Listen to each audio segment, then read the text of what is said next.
المرسلين ما قال شاء الله اللہ. تعالى وتبارك في القرآن المجيد والفرقان الحميد وقضى ربك ألا تعبدوا إلا إياه وبالوالدين إحسانا صدق الله العظيم.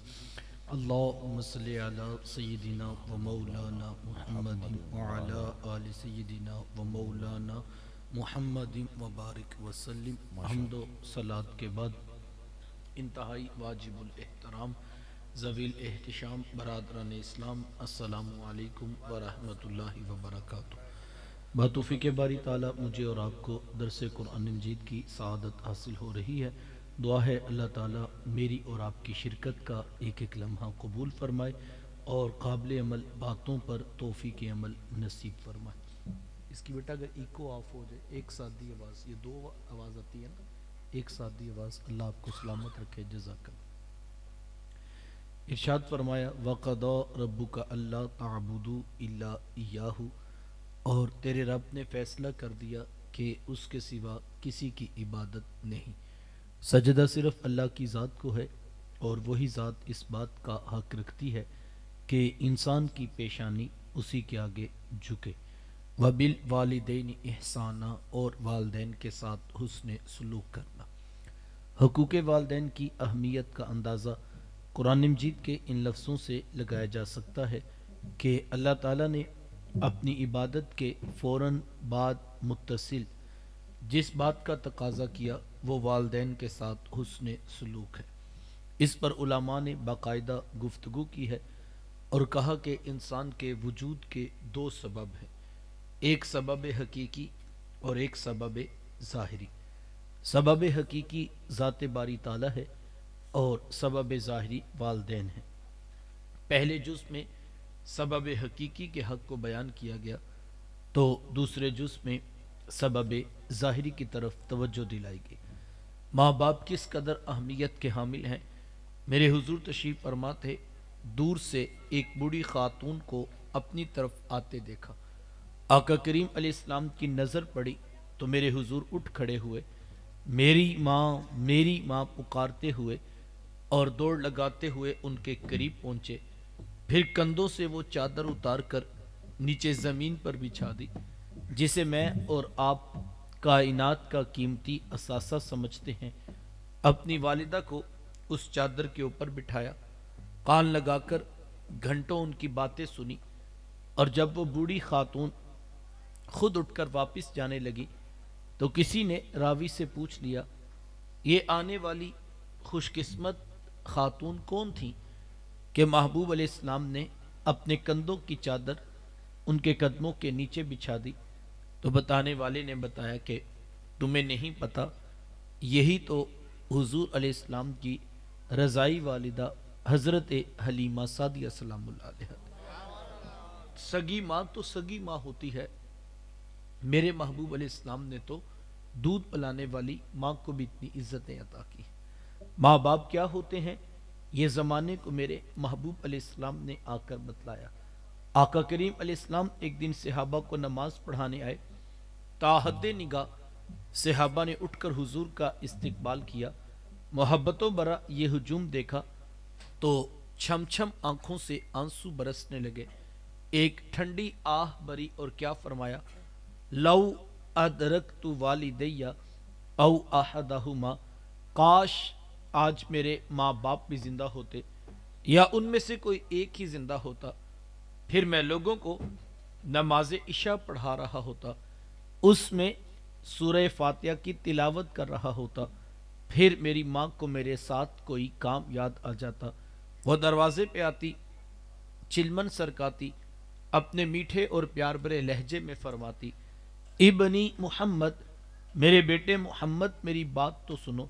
کہا لوگوں میں نماز کا مصلی چھوڑ کر پہلے ماں کی بات کو سن لیتا. زمانے کو عملاً بتایا ماں کا وجود کتنا معتبر ہوتا ہے. میرے حضور تشریف فرماتے ایک نوجوان حاضر خدمت ہوا، آ کر عرض کرتا ہے کہ حضور میں جہاد پہ جانا چاہتا ہوں. میرے آقا پوچھتے ہیں احی والدہ کا، کیا آپ کے ماں باپ زندہ ہیں؟ قال نعم، جی حضور زندہ ہیں. قال ففیہ ما فجاہد، فرمایا جاؤ ان کی خدمت کرو، یہی تمہارا جہاد ہے. ماں تڑپ رہی ہو، بیٹا جہاد کرے یا تبلیغ، اللہ کا قرب نہیں ملے گا جب تک ساتھ میں ماں باپ راضی نہیں ہوں گے۔ یہ کیسا ستم ہے کہ 60 سال کا بوڑھا باپ صبح کے وقت اٹھ کر جوان بیٹے کی منت کرتا ہے اور کہتا ہے بیٹا آج دکان پہ رش زیادہ ہے، گاہکوں کی بھی بھیڑ ہے اور میری طبیعت کچھ ٹھیک نہیں، تو بیٹا تم ذرا دکان پر وقت زیادہ دینا۔ تو نوجوان آگے سے کیا کہتا ہے، کوئی جیتا ہے تو جیے، کوئی مرتا ہے تو مرے، میں نے جمعرات کو دربار پہ ضرور جانا ہے۔ یہ دین کس نے سکھایا بھائی؟ یہ اللہ کے رسول کی تعلیمات تو نہیں ہے، اور نہ ہی یہ دربار والوں کی تعلیمات ہے۔ یہ آج کے ان پڑھ جاہل کاروباری صوفیوں کا مسئلہ ہے۔ اگر 50 لوگ ہر وقت ان کے ڈیرے پہ نہ بیٹھے تو جناب ان کا کاروبار نہیں چلتا۔ لہٰذا اپنے کاروبار کو چمکانے کی خاطر دین کے فلسفے کو بدلا جاتا ہے، ماؤں سے بیٹے چھینے جاتے ہیں، بہنوں سے بھائی لیے جاتے ہیں، اور لوگوں کے گھروں کو برباد کر کے اپنے ڈیروں کو آباد کیا جاتا ہے۔ یہ حضور علیہ السلام کی تعلیمات نہیں ہیں۔ میرے محبوب کی تعلیمات کیا ہیں؟ میرے حضور کا دین کیا ہے؟ اللہ اکبر! میرے حضور کا دین سیکھنا ہے حضرت اویس کرنی رضی اللہ تعالی عنہ سے سیکھ لو۔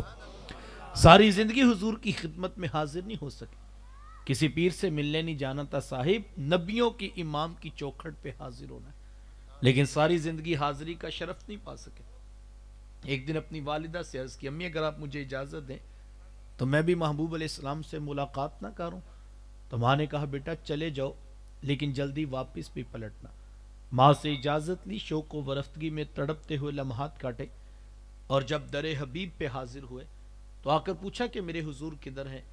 تو بتایا گیا وہ تو کسی سفر پہ تشریف لے گئے۔ حضرت اویس کرنی رضی اللہ تعالیٰ عنہ انہی قدموں پہ واپس پلٹ جاتے۔ کیوں؟ اس لیے کہ وہ یہ جانتے تھے کہ جس رسول کی یاد میں تڑپ رہا ہوں انہی کے کہنے پر ماں کی خدمت کر رہا ہوں، اور یہ ہو نہیں سکتا کہ میرے حضور میرے حالات سے بے خبر ہوں، اور حقیقت بھی ایسے ہی تھی۔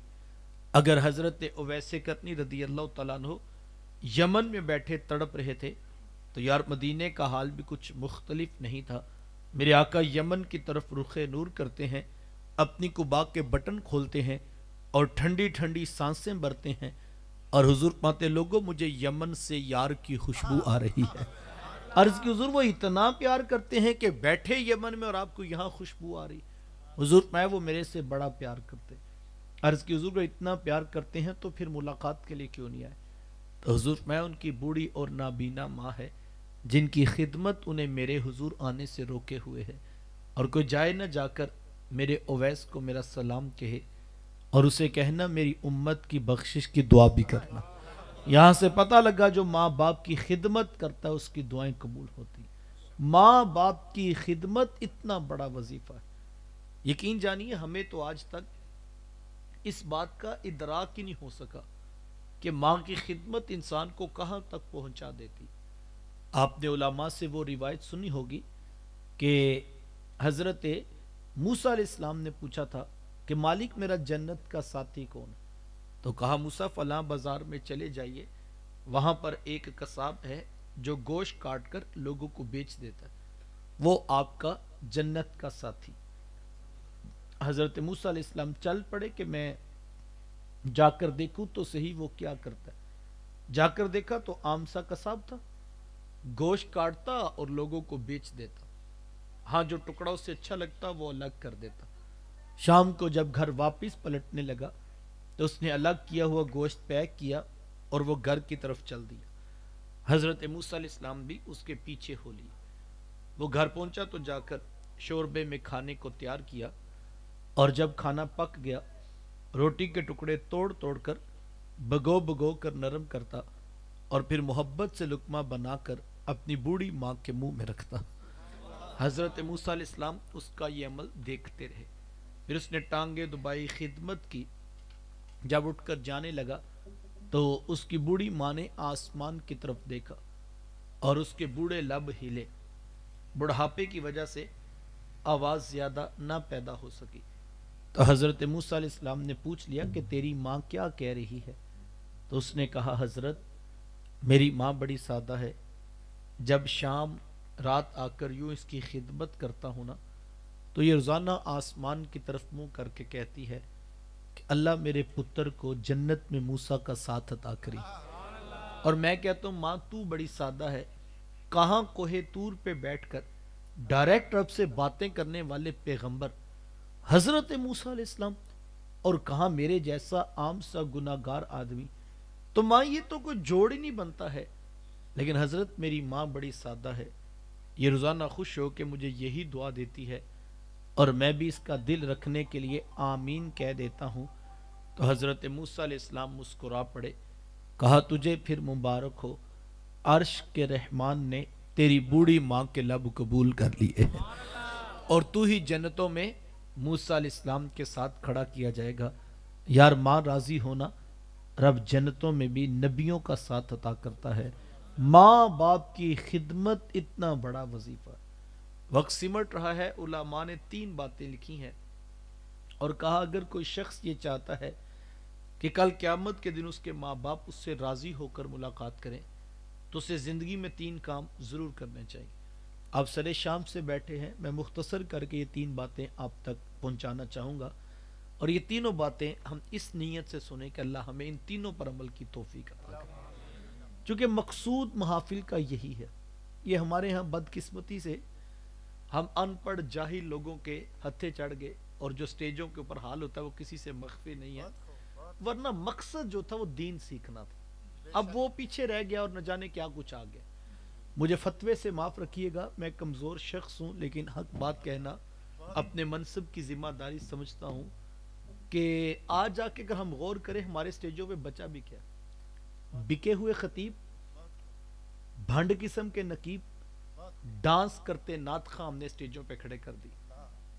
یار جو گرتے ہوئے نوٹوں کے اوپر میں یہ کہتا ہوں جب آپ ٹائم لیتے ہیں نا تو وہ جو ریٹ لسٹ بتا رہا ہوتا ہے کلومیٹر ناپ کے، تو پتہ لگ جاتا ہے ہم کتنے بڑے عاشق رسول کو بلا رہے ہیں. لیکن پھر بھی ہم آنکھیں بند کر کے ساری رات نشے میں نوٹ پھینکتے رہے. تو پھر ہمیں، میں یہ کہتا ہوں، میں نے پچھلے درس میں بھی کہا کہ اگر لوگوں سے واہ حاصل کرنے کے لیے ہم محفل کروا رہے ہیں تو خدا را اپنا پیسہ بچائیے، کل قیامت کے دن اس کا کوئی اجر نہیں ہوگا. من لوگوں کو پتہ لگے ہم نے بڑے بڑے خطیب، بڑے بڑے نعت خواں بلائے ہوئے ہیں اور مقصود لوگوں کو ہی راضی کرنا ہے، تو حضور والا اپنے پیسے بچائیے. کل قیامت کے دن واضح حدیث ہے کہ جو شخص لوگوں کے لیے کچھ کرتا رہا کل قیامت کے دن آئے گا اس کا عمل اس کے منہ پہ مار دیا جائے اور کہا جائے گا جا جن کے لیے تو نے کیا تھا ان سے جا کے اجر مانگ. تو اللہ کو تو خالص عمل چاہیے. نعت خواں سادہ بھی ہو، خطیب جو ہے لہجہ ٹوٹا ہی اس کا ہو، اس کا ترنم والا گلا نہ ہی چلتا ہو، لیکن جب بول رہا ہو اللہ اکبر. میرے شیخ فرماتے ہیں جب گفتگو کر رہا ہو، اس کے لفظ ٹوٹے ہوں، لہجہ ترنم والا نہ بھی ہو، سادہ بول رہا ہو، لیکن جب بول رہا ہو تو دل گواہی دے بات مدینے والے کی سنا رہا، پیغام مدینے والے کا سنا رہا ہے، اور آنکھیں بند ہوں نعت خواں کی اور بتانا نہ پڑے کیا کر رہا ہے، تو پھر سمجھ آ جاتی بات کی، دلوں میں بات اترتی. لیکن ایک زمانہ تک کہ ہماری محافل سے لوگوں کو روشنی ملتی تھی، لیکن جب سے ہم اس معیار سے پیچھے ہٹے ہیں اور ہم نے جو ہے وہ جو حال بنا دیا ہے وہ کسی سے بھی مخفی نہیں ہے. تو جب بھی میں آپ کو کہتا ہوں کسی محفل میں جانے سے، آپ سرے شام سے 8-9 بجے کے آ کے بیٹھے ہیں، کسی محفل میں جانے سے پہلے یہ فیصلہ کریں کہ جو آ رہے ہیں کیا وہ دین کی بات بتائیں گے. اگر پتہ لگے واقعی اہل علم ہیں، دین کی بات سنا رہے، پھر آپ جائیں اور یقیناً وہاں سے اہل علم کی صحبت سے کچھ ملے گا. اور اگر پتہ لگے بکا ہوا ٹولہ آ رہا ہے، میں کہتا ہوں یار بکا ہوا جو ہے وہ کسی شخص کو پتہ لگ جائے نا کہ میرا لیڈر بکا ہوا ہے تو اس کے پیچھے نہیں چلتا. اور اگر کسی کو پتہ ہو کہ بکا ہوا خطیب آ رہا ہے اور وہ پھر بھی بیٹھ کے نوٹ بھی پھینک کے سبحان اللہ بھی کہے، تو یار جس سے دین لینا ہے کم از کم وہ تو خالص ہونا چاہیے تھا. تو ہمیں اس معیار پہ آنا ہوگا، اور جب ہم اس معیار سے بات سنیں گے تو پھر دلوں کے اندر تاثیر کا نور پیدا ہوگا. میرے شیخ طریقت ہمیشہ ہمیں ایک جملہ سنایا کرتے ہیں کہ بیٹا جب مبلغ گفتگو کر رہا ہو اس کی زبان لوگوں سے خطاب کرے اور اس کا دل مالک کی دہلیز پہ پڑا ہو کہ مولا زبان سے کلمے میرے ہیں تو اثر کی شرینی ان کے دل میں اتار دے. جب گفتگو کرنے والے کی یہ نیت ہو، یہ جذبہ ہو، تو پھر دلوں میں جو ہے وہ بات اترتی ہے. تو میں اور آپ یہ 3 مختصر باتیں، میں لمبا خطاب نہیں کرنا، لیکن میری بڑی آرزو ہوگی آپ ان 3 باتوں کو اپنے دل کے کانوں سے سن لیجئے. اور اللہ ہم سب کو عمل کی توفیق عطا کرے۔ پہلی بات، ماں باپ فوت ہو جائیں تو کثرت کے ساتھ ماں باپ کے لیے بخشش و مغفرت کی دعا کی جائے۔ ماں باپ زندہ ہوں تب بھی، ماں باپ وفات پا جائیں تب بھی۔ ایک روایت میں ہے کہ جو شخص روزانہ ماں باپ کی بخشش کی دعا کرتا ہے، میرے حضور فرماتے ہیں اس کے رزق میں کبھی بے برکتی نہیں آتی، اللہ تعالیٰ رزق کی فراوانی عطا کرتا ہے۔ اب دعائے بخشش کا انداز کوئی بھی ہو سکتا ہے۔ آپ کل کا ختم دلوائیں، آپ چہلم کی تقریب رکھیں، یا سالانہ برسی کے عنوان پہ لوگوں کو جمع کر کے ماں باپ کے لیے بخشش کی دعا کروائیں، تو یقیناً یہ باعث برکت عمل ہے۔ لیکن اس مصروف ترین دور کے اندر کس کے پاس اتنا وقت ہوگا کہ وہ روزانہ سینکڑوں ہزاروں لوگوں کو جمع کرے اور پھر اپنے ماں باپ کے لیے بخشش کی دعا کروائے؟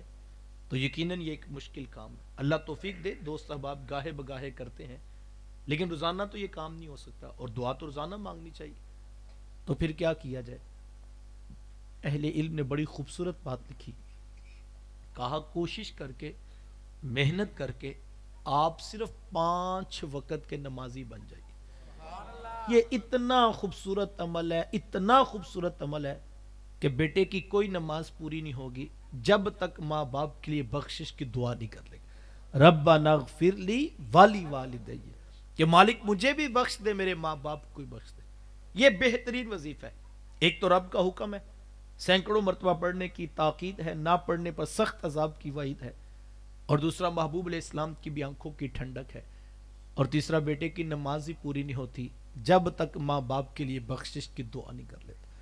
نماز نماز نماز، آخری وصیت امت کے نام یہ تھی کہ لوگوں نماز نہ چھوڑنا، لوگوں نماز نہ چھوڑنا، لوگوں نماز نہ چھوڑنا۔ آج ہم دیکھیں ہم کہاں پہ کھڑے، 95% لوگ ہیں جو شاید عملاً نماز کا بائیکاٹ کر چکے۔ ہماری مسجدیں ویران ہیں صاحب، اور ہمارے گھر قبرستان بنے ہوئے۔ ہمیں اس پہ بڑی سنجیدگی سے سوچنے کی ضرورت ہے۔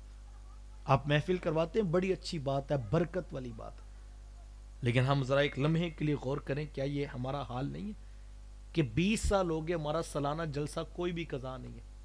ہر سال تسلسل سے گاؤں میں محفل ہو رہی ہے، بڑے بڑے خطباء، بڑے بڑے نعت خواں بھی ہم بلاتے ہیں، اور لوگ پورا سال فنڈ بھی اکٹھا کرتے ہیں۔ اچھی بات ہے، برکت والی بات ہے، میں نفی نہیں کرتا، لیکن میرا سادہ سا سوال ہے کہ 20 سال ہو گئے جلسہ کوئی نہیں قضا ہوا، لیکن 20 سال ہو گئے ہم نمازی بھی تو نہیں بنے۔ ہماری مسجد کے 15 سے 20 نمازی نہیں پورے سال میں بڑے، وہی 1.5 صف، وہی 1 صف فجر میں جو ہماری ہے تھی بس وہی کھڑی۔ اور بعض کا تو حال یہ ہے کہ جس نے محفل کروائی ہوتی ہے، جس دن محفل ہوتی ہے، وہ اس دن بھی نماز پڑھنے کے لیے تیار نہیں ہوتا۔ ذرا غور کریں کس قدر عجیب کہانی ہے کہ محبوب کی تو آنکھوں کی ٹھنڈک نماز ہو اور عاشق نماز کے نیڑے بھی نہ آئے۔ یہ کیسا عجیب فلسفہ ہے۔ بات تو تلخ ہے، لیکن کسی نے بڑی خوب کہی، کہا وہ عشق جو آپ کو گھر سے اٹھا کے مسجد تک نہیں لا پا رہا، خیال کیجئے گا وہ قبر سے اٹھا کے جنت تک کیسے پہنچائے گا۔ تو ہمیں اس پہ غور کرنا ہوگا بڑی توجہ کے ساتھ۔ میں بڑے درد دل سے یہ بات کہہ رہا ہوں۔ آپ 8 بجے کے بیٹھے، اب گھڑی 12:30 بجا رہی ہے، 4-4.5 گھنٹے۔ اللہ اکبر، یار کسی نے 4.5 گھنٹے سونے محمد کا وظیفہ پڑھا ہو تو اس کو صبح فجر کی نماز نصیب نہ ہو، سوچنے کی ضرورت ہے یا کہ اس کا مطلب کہیں پر کمی ہے۔ یار آپ آنکھیں بند کر کے ایک مرتبہ اخلاص سے، ایک مرتبہ 100 بار حضور علیہ السلام پہ درود پڑھے، سارا دن نشہ نہیں اترتا صاحب۔ اور اگر ہم 4-6 گھنٹے بھی وظیفہ بیٹھ کے نعت کا پڑھیں اور صبح ہماری مسجد میں 13 سے 14 بندے نہ ہوں، تو پھر ہمیں سوچنے کی ضرورت ہے یا کہ نہیں۔ نماز نماز یہ دین ہے صاحب، یہ دین کی بنیاد ہے۔ اللہ کا قرب نہیں ملے گا، یہ دیکھو میری مرضی کا دین نہیں ہے، آپ کی مرضی کا دین نہیں ہے۔ دین کی بنیاد میں نماز رکھی گئی ہے، فرمایا یہ ستون ہے، اور جس نے نماز کو ڈھا دیا اس نے گویا دین کو ڈھا دیا۔ تو ہمیں اس پہ غور کرنا ہوگا بڑی سنجیدگی کے ساتھ، بڑی متانت کے ساتھ، بڑے درد مندانہ لہجے میں آپ سے کہہ رہا ہوں، خدا را اپنی نمازوں کی حفاظت کیجیے۔ یہ آگے رمضان المبارک آ رہا ہے، بہت سارے دوستوں نے نیت کی ہوگی کہ ہم رمضان کے روزے بھی رکھیں گے اور ہم جو ہے وہ 5 وقت کی نماز بھی پڑھیں گے۔ یہ برکت والی بات ہے، میں اس کی نفی نہیں کرتا، یہ بڑی برکت کی نیت ہے۔ لیکن میں ایک سادہ سا سوال کرتا ہوں کہ صاحب کس کو یقین ہے کہ اس کو رمضان دیکھنا نصیب ہوگا؟ اگر تو ہمیں یقین ہے تو پھر ہم 5 دن اور مؤخر کر لیں، لیکن ایک لمحے کا بھی ہمیں یقین نہیں ہے۔ جب پیغام اجل آئے گا سانس دبوچ لی جائے گی اور ایک سانس کا بھی موقع نہیں دیا جائے گا۔ جائیے جا کے دیکھیے قبرستانوں میں کتنے کتنے حسینوں کی مٹی خراب ہو رہی، جو چٹکی بھر مٹی اپنے کلف لگے کپڑوں پر نہیں پڑنے دیتے تھے، آج ان کے کفن بھی تار تار ہو چکے۔ کتنے لوگ تھے جو کہتے تھے ہم کل سے نماز پڑھیں گے، لیکن کل نہیں آئی، قبر کی رات آ چکی۔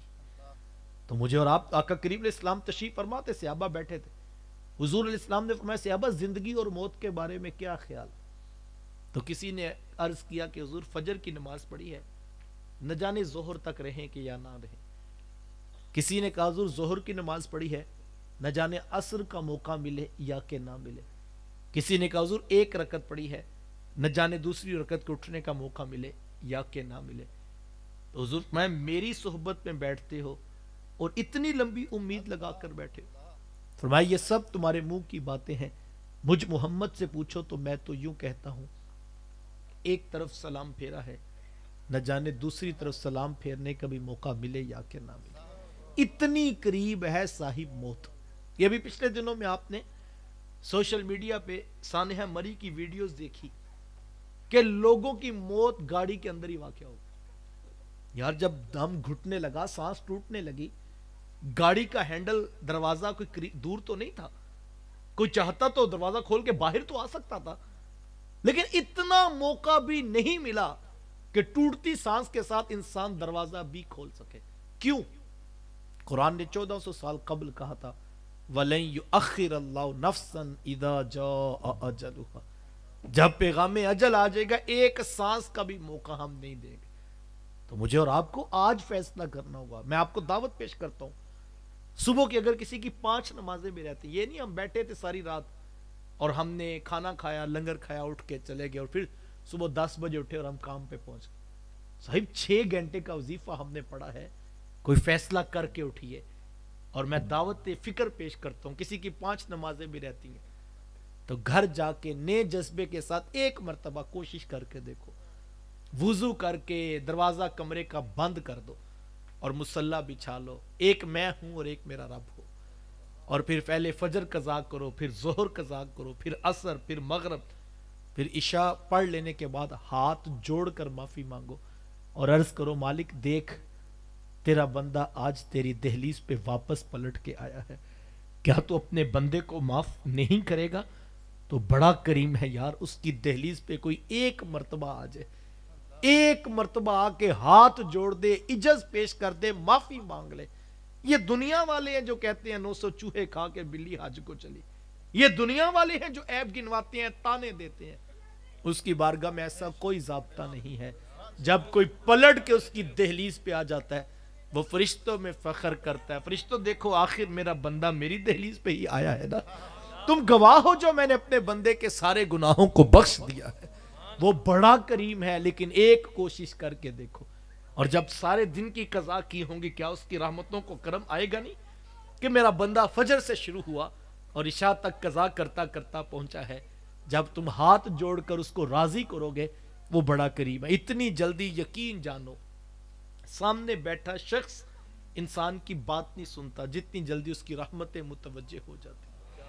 کر کے تو دیکھو، کوشش تو کرو، نئی امید تو جگاؤ، تمنا آرزو تو اس کے ملاپ کی پیدا کرو۔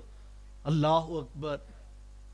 مدینہ المنورہ میں حضرت عمر رضی اللہ تعالیٰ عنہ گشت کر رہے تھے اور شام کے اندھیرے چھا رہے تھے، ایک شرابی اپنے ہاتھ میں شراب کی بوتل پکڑے جا رہا، اچانک آگے سے حضرت عمر رضی اللہ تعالیٰ عنہ کو آتے دیکھا۔ حضرت عمر کے ہاتھ میں کوڑا اور تیزی سے بڑھ رہے ہیں، اس آنکھوں میں سامنے جب دیکھا کہ حضرت عمر ہیں تو تھر تھر کانپنے لگا، کچھ سمجھ نہ آیا تو اپنی بغل میں بوتل کو چھپا لیا۔ حضرت عمر اس کے پاس آ کر کھڑے ہوئے، کہا کیا ہے تیرے پاس؟ جواب سمجھ میں نہیں آ رہا تو بے ساختہ زبان سے نکلا حضرت سرکہ ہے، سرکہ ہے۔ اب زبان حضرت عمر سے کلام کر رہی ہے اور دل مالک کی دہلیز پہ پہنچ گیا کہ مولا بس آج عمر کے عذاب سے بچا لے، سچی توبہ کرتا ہوں دوبارہ کبھی شراب نہیں پیوں گا۔ اب بات حضرت عمر سے ہو رہی ہے اور دل مالک کی دہلیز پہ پہنچا ہوا، اور حضرت عمر سامنے کھڑے اور ان کو بھی نہیں پتا یہ کہاں پہنچ چکا ہے۔ اللہ اکبر! کہا کیا ہے؟ کہا حضرت سرکہ ہے، سرکہ۔ کہا باہر نکالو۔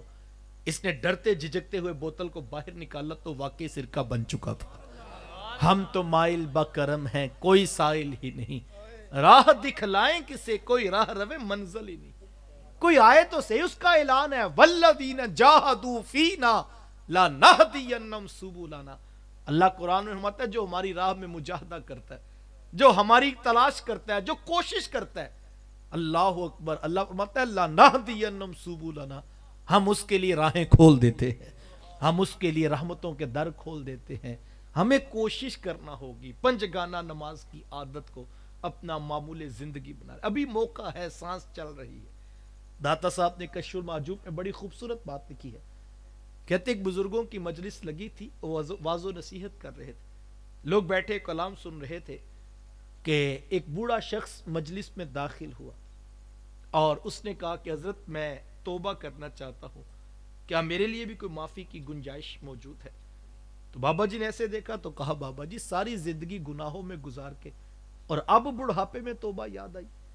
تو کہا حضرت میں توبہ کرنا چاہتا ہوں۔ کہا آپ نے تو آنے میں بڑی تاخیر کر دی۔ تو وہ کہنے لگے نہیں نہیں حضرت میں تو وقت سے پہلے آ گیا۔ کہا بابا ساری زندگی گناہوں میں گزار کے جب ہڈیاں کمزور ہوگی، داڑھی سفید ہوگی، کمر میں خم آ گیا، ایک تو آئے تاخیر سے ہو، لیٹ آئے ہو، اور دوسرا کہتے ہو میں وقت سے پہلے آ گیا ہوں۔ تو بابا جی کی آنکھوں میں آنسو آ گئے۔ کہا حضرت سانس ٹوٹنے سے پہلے آ گیا ہوں، اس کی دہلیز پہ وقت سے پہلے آ گیا ہوں۔ سانس ٹوٹ جاتی تو پھر لیٹ ہوتا، میں تو چلتی سانس سے قدموں پہ چل کے آ گیا۔ تو صاحب آنا تو ہے ہی، کوئی مانتا ہے تو اس نے بھی آنا ہے، کوئی نہیں مانتا تو اس نے بھی آنا ہے۔ کل جو کفن میں منہ لپیٹ کر کوئی اٹھا کے لا کے رکھے گا، قبل اس سے کہ کوئی لا کے رکھے، خود اپنی ٹانگوں پہ چلتے ہوئے اس کی دہلیز پہ پہنچ جائے۔ چلتی سانس سے آ جاؤ، وہ بڑا کریم ہے۔ یہ دنیا والے ہیں جو پورا حساب مانگتے ہو، کہتے ہیں ٹھیک ہے پہلے حساب دے پھر اگلی بات کریں گے۔ نہیں نہیں، معاف کرنا ہے کہ نہیں کرنا یہ بعد کی بات ہے، ایک مرتبہ ثابت تو کریں، لیکن وہ ایسا نہیں ہے۔ وہ کتنا کریم رب ہے، کوئی پلٹ کر آ جائے صحیح۔ وہ قرآن میں کہتا ہے تم سچی توبہ تو کرو، یبدل اللہ سیئاتہم حسنات، ہم تمہارے گناہوں کو پلٹا کے نیکیوں میں تبدیل کر دیں گے۔ جتنا بڑا گناہ گار تھا وہ اتنا بڑا نیکوکار بن کے مالک کی دہلیز میں رہے گا۔ تو آئیے میں آپ کو دعوت فکر پیش کرتا ہوں، بڑی غنیمت ہوگی کہ ایک کوشش ہم کر کے دیکھیں، ایک مرتبہ کنڈا کھڑکا کے دیکھیں۔ اللہ اکبر، وہ بڑا کریم ہے۔ بنی اسرائیل کے شخص کی کہانی نہیں ہم بھول سکتے، پہاڑوں کی غار میں جو ہے چھپ کر وہ عبادت کر رہا تھا، وقت کے پیغمبر تک پیغام پہنچ گیا، فلاں پہاڑ کی اوٹ میں ہمارا ایک بندہ ہے جو ہمیں چھپ چھپ کے یاد کرتا ہے، جائیے اس کو جا کر خبر دے دیجئے تیری زندگی کی عبادت کا ایک لمحہ بھی قبول نہیں۔ اللہ کے پیغمبر اس شخص کی تلاش میں نکلے، جا کر دیکھا تو پہاڑ کی اوٹ میں چھپ کر اللہ کی عبادت کرتا ہوا شخص مل گیا۔ ایک لمحے کے لیے رک گئے کہ جب اس کو کہوں گا کہ تیری زندگی کی عبادت قبول نہیں تو نہ جانے یہ برداشت بھی کر پائے گا یا کہ نہیں۔ کہاں پہاڑ کی اوٹ میں چھپ کر عبادت کر رہا، لیکن حکم خداوندی تھا تو اللہ کے پیغمبر آگے بڑھے، کہا صاحب تیرے لیے ایک پیغام ہے۔ کہا حضرت جلدی سنا دیجئے کس کا پیغام ہے؟ کہا عرش کے رحمان کا پیغام۔ بس اس کے اوپر ایک عجیب کیفیت ہوگی۔ کہا حضرت جلدی جلدی سنائیں رب نے کیا پیغام بھیجا ہے؟ کہا اس کا پیغام ہے کہ تیری زندگی کی عبادت کا ایک لمحہ بھی قبول نہیں۔ بس یہ جملہ سنا تو بابا جی وجد میں آ کے جھومنا شروع کر دی۔ تو پیغمبر حیرت سے پوچھتے ہیں کہ آپ کو تو غش کھا کے گر جانا چاہیے تھا کہ آپ کی تو زندگی کی عبادت کا ایک لمحہ بھی قبول نہیں۔ تو انہوں نے مسکرا کے کہا حضرت یہ بات چھوڑیے قبول ہے کہ نہیں، یہ تھوڑا کرم تو نہیں کہ یار کا پیغام تو آیا ہے نا، اس کو پتا تو ہے نا میرا بندہ مجھے یاد کرتا ہے، تو باقی رہ گی بات قبولیت کی تو مجھے دنیا میں کام ہی دوسرا کون سا ہے، آج سے پھر اس کو منانا شروع کر دوں گا۔ اللہ اکبر، تو پھر پیغام میں وہی آ گیا، میرے بندے کو خبر دے دیجئے تیری پچھلی بھی قبول ہے، تیری آگے کی بھی قبول ہے۔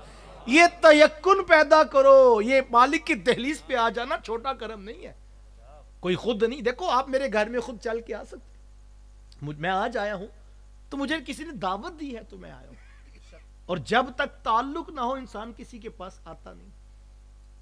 آپ کتنے لوگ آتے ہیں، بعض کا ہم دیکھتے ہیں بڑا گوڑا تعلق ہوتا ہے، لیکن جب اختلاف ہو گیا تو لوگ قسمیں اٹھا لیتے ہیں آج کے بعد میرے دروازے پہ نہ آنا.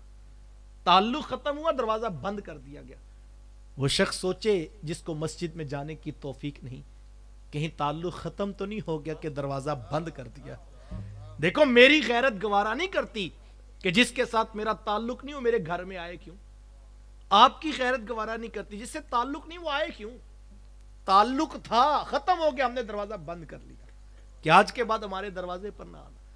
اور اگر کسی کے لیے 20 سال ہو گئے، مسجد پاس ہے، دیوار جڑی ہے گھر کی، 5 مرتبہ کانوں میں آواز ٹکراتی ہے حی علی الصلاۃ حی علی الفلاح، توفیق سجدہ نہیں. میرے شیخ فرماتے یہ کہتا ہے میں نہیں آتا. میاں تو کون ہوتا ہے نہ آنے والا؟ وہ تجھے بلاتا ہی نہیں ہے، اس کو ضرورت ہی نہیں تیری کہ تیرے جیسے بھی آئیں، اس کو ضرورت نہیں ہے. یہ میری ضرورت ہے، یہ آپ کی ضرورت ہے، ہم اس کی دہلیز پہ پہنچے. تو میں آپ کو دعوت پیش کرتا ہوں، محاسبہ کریں یار. 20 سال ہو گئے، 30 سال ہو گئے، ہم ابھی تک نمازی نہیں بن سکے. نسل در نسل مسلمان ہیں. یہ توفیق ہوتے ہیں، یہ محض اللہ کا کرم ہوتا ہے. میرے شیخ طریقت ایک کہانی سناتے کہ ایک بابا جی اسٹیشن کے اوپر کلی کی نوکری کیا کرتے تھے. دور دراز سے کوئی بابو آیا اور اس نے کہا کہ میرا سامان اٹھا کے فلان جگہ تک چھوڑا ہوگا. کہا جی میں یہی کام کرتا ہوں. اب اس کے ساتھ قیمت طے ہوگی. بابا جی نے سامان کندھوں پہ اٹھایا اور اس نوجوان کے ساتھ چل پڑے. رستے میں گفتگو ہوتی رہی، باتیں چلتی رہی. جب ظہر کی نماز کا وقت ہوا تو بابا جی نے اس نوجوان سے کہا کہ بیٹا بس اب تیرے ساتھ معاہدہ ختم، اب حقیقی مالک کا پیغام آ گیا. کہا کہ بابا جی کیا ہوا؟ کہا میں نے ظہر کی نماز پڑھنی. کہا پڑھ لیجیے.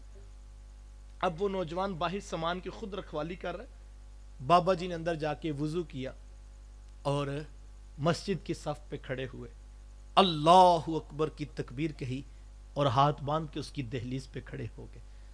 چونکہ رزق چھوڑ کے مالک کی دہلیز پہ آئے تھے تو نماز کا لطف تو آنا تھا نا. اب قرات لمبی ہوگی، قیام لمبا ہو گیا، رکوع و سجود طول پکڑ گئے. یہ یاد ہی نہ رہا کہ میں پیچھے کسی کو انتظار کروانے کے لیے چھوڑ کے آیا تھا. اللہ کرے ہمیں ایسی نمازیں نصیب ہو جائیں. اب وہ نوجوان انتظار کر رہا ہے، بابا جی نفل پڑھ رہے ہیں، نفل ختم ہوئے تو تسبیح نکال کے درود پڑھنا شروع کر دیا، وظیفہ شروع کر دیا. اب نوجوان کبھی دروازہ کھٹکھٹاتا ہے، کبھی ٹوٹیاں چلاتا ہے، کبھی آواز دیتا ہے، لیکن بابا جی کو پتہ ہی نہیں کہ پیچھے بھی کوئی چھوڑ کر آیا تھا.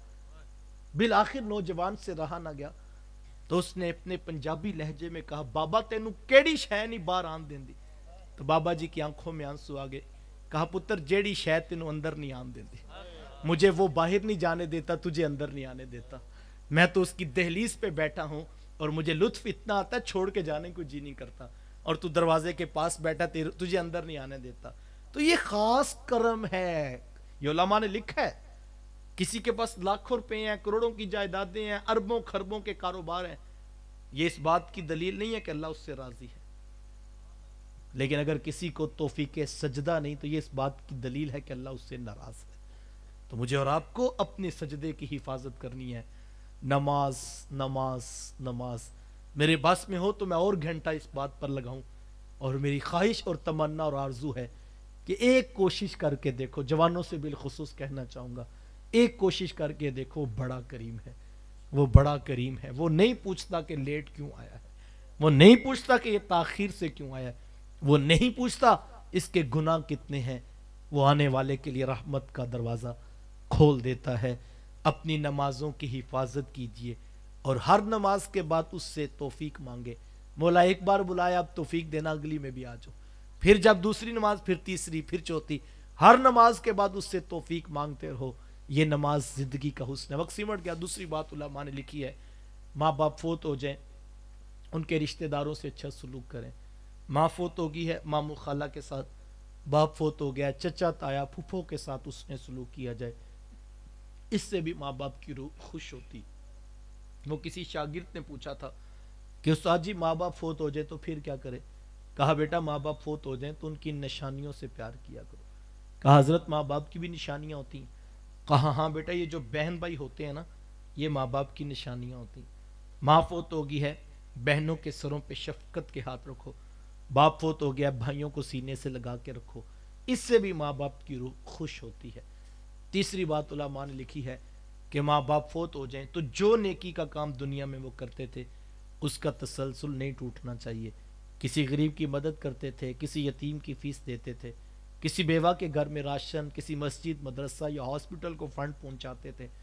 تو یہ نہیں کہ اگلے دن وہ آئیں تو آپ کے منہ تو حاجی سب کرتے تھے، کل سے تم نہ آنا. ایسے نہیں ہونا چاہیے. نیکی نسل در نسل چلتی رہنی چاہیے. اور یقین جانیے نیکی میں بڑی طاقت ہے. نیکی 7 نسلوں کو بھی پار لگا دیتی. آقا کریم علیہ السلام نے فرمایا اگر تم راہ خدا میں ایک خشک کھجور صدقہ کر سکو تو فرمایا وہ صدقہ کر دو، اس کی رحمتوں سے بعید نہیں اس کھجور کا صدقہ تمہیں بھڑکتی ہوئی جہنم کی آگ سے آزاد کر دے گا. ایک کھجور، 1,00,000 کی بات نہیں کر رہا، 1,000 کی بات نہیں کر رہا، ایک کھجور اگر قبول ہوگے تو وہ اس پر قادر ہے کہ اس کھجور کا صدقہ اپنے بندے کو بخش دے. نیکی کے عمل کو جاری رکھیں، آخری سانس تک اپنے رسول سے وفا کیجئے اور اپنے رب کی دہلیز پر پہنچ آئیے. میں آپ سب کے لیے دعا گو ہوں. سرے شام سے مجھے آپ کی قسمت پہ رشک آ رہا ہے کہ جو حضور علیہ السلام کے ذکر کے لیے جمع تھے. میں آپ کو دعوت فکر پیش کرتا ہوں کہ اپنی نمازوں کی حفاظت کیجئے. اللہ کرے آج کا یہ درس قرآن میرے اور آپ کے لیے 5 گانا نماز کی عادت لے کر ہماری روحوں میں یہ پیغام اتر جائے اور ہمیں توفیق سجدہ نصیب ہو جائے. وآخر دعوایا ان الحمدللہ رب العالمین. آمین. اللہ محمد مبارک وسلم. میں اور آپ پوری توجہ کے ساتھ اپنے لیے مانگیے، اپنے بہن بھائیوں کے لیے مانگیں، اپنی اولادوں کے لیے سجدہ مانگیں. یہ مانگنے کی چیز ہے. اللہ ہم سب کو توفیق عطا فرمائے. میرے مالک اٹھے ہاتھ پھیلی جولیاں رحمتوں سے بھر دے. اتنے لوگ سر شام سے تیرے رسول کے پیار میں، تیرے رسول کے ذکر میں جمع ہیں. یا اللہ ہم سب کا بیٹھنا قبول فرما. یا اللہ ہم سب کا بیٹھنا قبول فرما. ہمیں 5 گانا با جماعت سجدوں کی توفیق عطا فرما.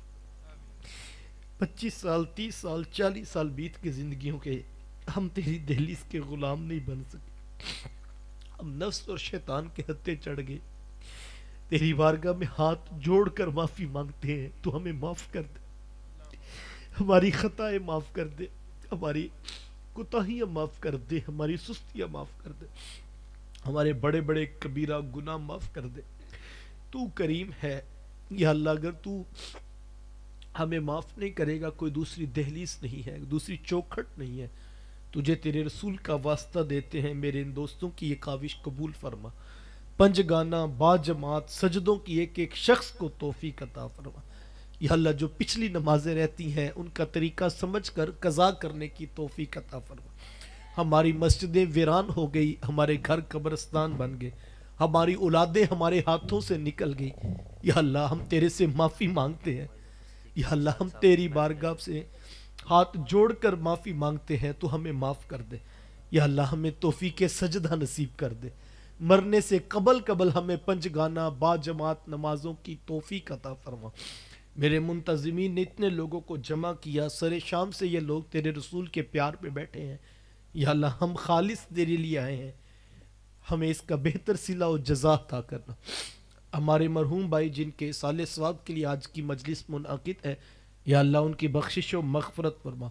ہم سب کے اعزاء و اقربا بہن بھائیوں کے رشتہ داروں کی بخشش و مغفرت فرما. یا اللہ ہم سب کو بار دیگر تیری بارگاہ میں دعا ہے. یا اللہ ہمیں معاف کر دے، اپنے گھر کا دروازہ ہمارے لیے کھول دے. یا اللہ بظاہر تو تیری رحمت کھلی ہے، لیکن ہمیں لگتا ہے تو ہم سے اتنا ناراض ہو گیا کہ اب ہماری پیشانی کو جھکنے کی بھی توفیق نہیں. یا اللہ ہمیں جھکنے کی توفیق دے دے. ہمیں اپنی اولادوں کو انگلی پکڑ کر مصلی پہ کھڑا کرنے کی توفیق عطا فرما. جس شخص نے اس خوبصورت پنڈال کو سجانے سے لے کر دعوتی مہم اور اشتہارات سے لے کر کھانے کے دیگر معاملات میں جس طرح سے جو شریک ہوا، اس کا ایک ایک لمحہ قبول فرما. رب ارحمہما کما ربیانی صغیرا. ربنا آتنا فی الدنیا حسنہ وفی الآخرۃ حسنہ وقنا عذاب النار. صلی اللہ تعالی علی حبیبہ محمد وآلہ واصحابہ اجمعین. دوست آپ کے پاس میرا کھانا لے کر آ رہے ہیں. آپ